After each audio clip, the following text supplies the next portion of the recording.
Hello students, स्वागत है आपका एक बार फिर से हमारे चैनल स्टूडेंट में। तो स्टूडेंट्स, हम देख रहे हैं इसमें क्लास 12 के हम पहले चैप्टर को और हम सारी चीज़ों को बहुत ज़्यादा अच्छे से लगातार देखते चल रहे हैं और हमें समझ भी आ रहा है। आपके मैं फीडबैक में लगातार चेक कर रहा हूँ, आपके मैं कमेंट्स देख रहा हूँ। अभी तक आपको कोई भी समस्या नहीं आ रही, लेकिन अगर आपको कोई समस्या आएगी, कोई भी अगर आप बात को नहीं समझ पा रहे हैं, इस बारे में आप कमेंट जरूर कीजिएगा। देखिए स्टूडेंट्स, या इसको आप पहली बार पढ़ रहे हैं तो हो सकता है थोड़ी बहुत दिक्कत आए। अगर दिक्कत आ रही है जिसमें आपको शर्माना नहीं है, आपको बता देना है कि हाँ सर हमको ये चीज़ नहीं आ रही, इस बारे में तो थोड़ा आप क्लियर करके बता दीजिए, मैं उसको दोबारा आपको जरूर बताऊंगा स्टूडेंट्स। तो आइए हम शुरू कर देते हैं अपना जो क्लास। तो हमारा जो क्लास होने वाला आज का है विद्युत आवेश तथा विद्युत क्षेत्र। ठीक है, इस चैप्टर को हम लगातार देख रहे हैं और ये इसकी लगभग चौथी वीडियो होने वाली है अगर मैं गलत नहीं हूँ तो।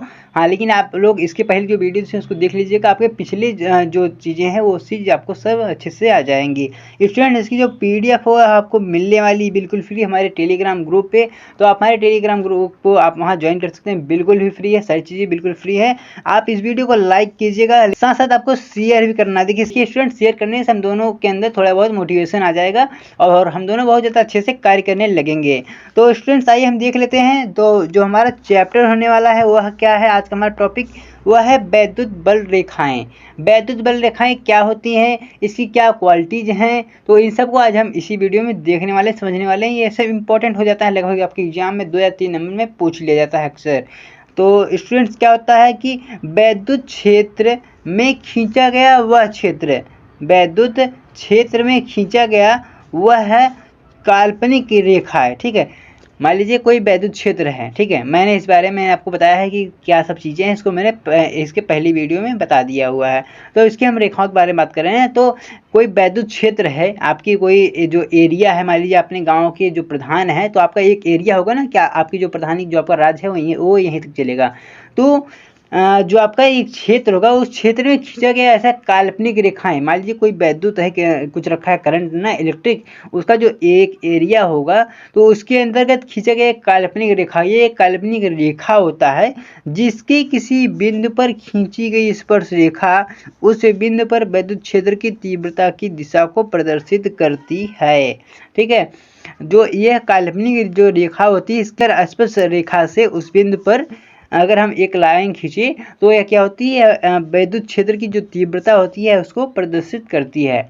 और अगर आपको चीज़ें समझ में आ गई तो जल्दी से आप लाइक कर दीजिए। तो आइए हम देख लेते हैं इसकी हम कुछ क्वालिटीज़। जब हमने इसको देख ही लिया तो इसकी क्वालिटीज़ क्या होती है, हम पहली इसकी क्वालिटीज़ देखने वाले हैं। किसी बिंदु आवेश के कारण बिंदु पर विद्युत क्षेत्र की तीव्रता। तो हम कुल मिला के इसकी क्वालिटीज़ को देखने वाले स्टूडेंट्स। तो पहली हम क्वालिटी जो देखेंगे वो क्या हो जाती है कि एकल धन आवेश, मतलब एक धन आवेश से उत्पन्न विद्युत क्षेत्र में बल रेखाएं निकलकर अनंत पर समाप्त होती हैं। मान लीजिए यहाँ पे आपका प्लस है, ये प्लस कोई पॉइंट है जहाँ पे कोई आपका विद्युत ऐसा कुछ रखा है जिसके अंदर स्वयं की एनर्जी है। ठीक है, वो रखा हुआ है। तो यहाँ से जो विद्युत बल रेखाएं निकलेंगी यह सीधा बाहर की तरफ जाएंगी, यह कुछ इस प्रकार से बाहर की तरफ फैल जाएंगी और यह अनंत पे जाके खत्म होंगी, अनंत पे जाके कहीं पे समाप्त होने वाली हैं। यह निकलेगी और अनंत पे। ठीक है, अनंत को हम डिफाइन नहीं कर सकते, इसको कुछ इस प्रकार से लिखते हैं। अनंत को डिफाइन हम कर ही नहीं सकते, इसलिए हम यहाँ पर ऐसे मान लेते हैं कि यह बाहर कहीं अनंत, अनंत मतलब जिसका अंत ही ना हो। ये बात से आ रहा है समझ में ना। तो ये अनंत पे खत्म होती है, इसकी पहली क्वालिटी हो गई। तो अब इसकी दूसरी क्वालिटी क्या हम देखने वाले हैं। तो इसकी दूसरी क्वालिटी है धन विद्युत बल रेखाएं। प्लस जो विद्युत बल रेखाएं होती हैं वह जो आपका प्लस से चलकर ऋण पे खत्म होती हैं। देखिए स्टूडेंट, मान लीजिए यहाँ पर कोई आपका धन आवेश है, एक ऐसा आवेश जिसके अंदर धन है। ठीक है, मतलब वो पॉजिटिव है। ठीक है, और दूसरा निगेटिव है। मान लीजिए आप एक लड़के हैं और आपके साथ कोई लड़की है। देखिए बुरा नहीं मानना है, आपको बातों को समझना है। ठीक है, तो आपका आकर्षण होगा, आपका आकर्षण उसकी तरफ होगा, आप प्लस में है वो माइनस में है तो आपका आकर्षण उसकी तरफ होगा। तो धन आवेश चलकर ऋण आवेश तरफ जाता है। जो धन आवेश से जो यहाँ चलती किरणें यह ऋण आवेश की तरफ बढ़ती हैं, यह ऋण आवेश की तरफ बढ़ती हैं। तो धन आवेश से निकलने वाली विद्युत बल रेखाएं ऋण आवेश पर आती हैं। ठीक है, बात समझ में आ रही है।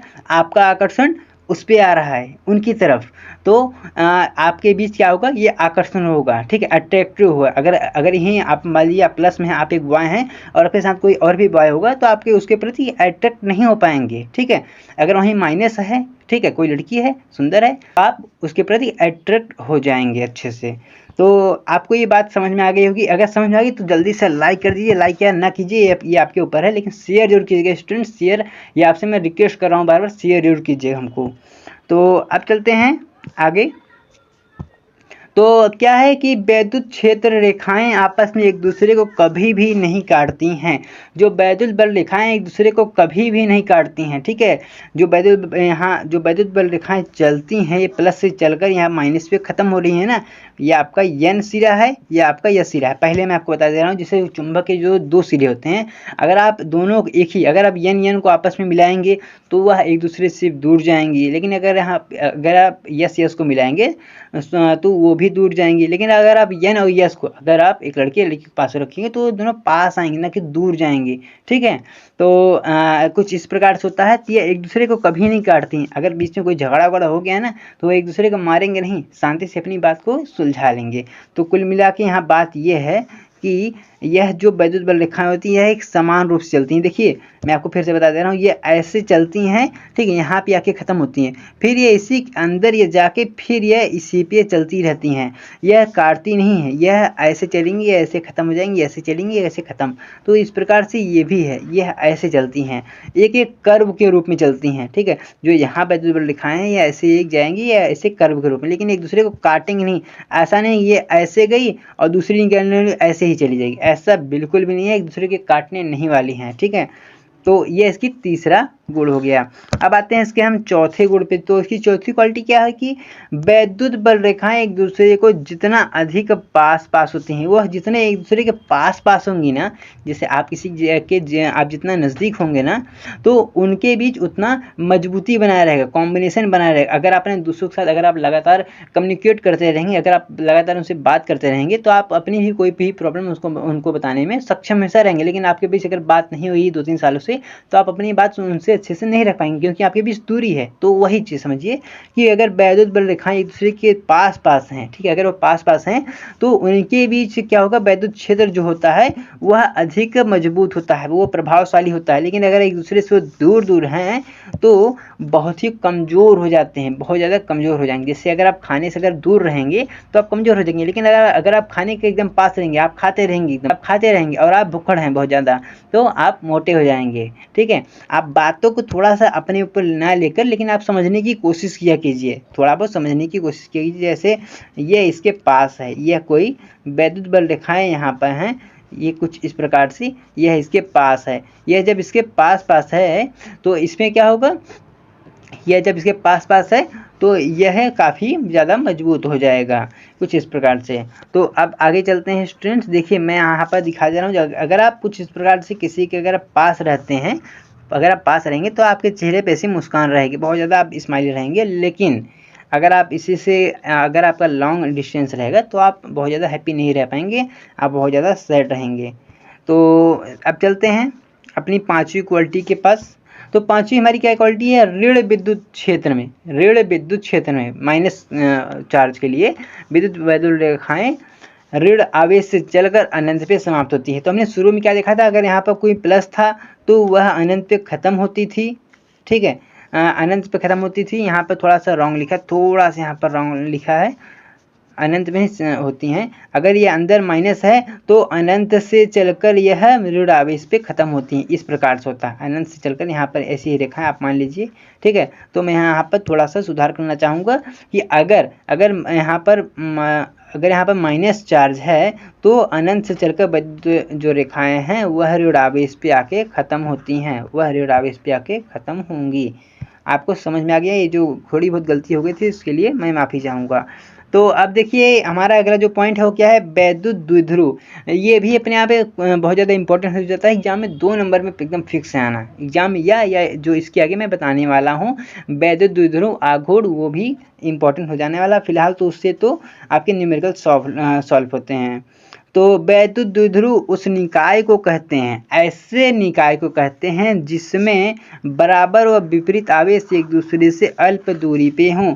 बराबर और विपरीत आवेश, मान लीजिए यहाँ पर कोई प्लस चार्ज है, यहाँ पर माइनस चार्ज है, इनके बीच की जो डिस्टेंस होगी यह अगर इक्वल है, मान लीजिए 2 मीटर दूरी पे है तो ये भी 2 ही अगर मीटर दूरी पे है तो यह इसे वैद्युत द्विध्रुव कहते हैं। उसको कहते हैं जो बराबर और विपरीत आवेश एक दूसरे से अल्प दूरी पे हो, यानी जितना चार्ज आपके प्लस पे हो उतना अगर माइनस पे हो, उनके बीच की जो दूरी भी हो वो भी अगर समान हो, सब कुछ अगर समान हो तो उसे वैद्युत द्विध्रुव कहते हैं। ये आपको टॉपिक समझ में आ गया होगा, समझ में आ गया तो शेयर भी कर दीजिए।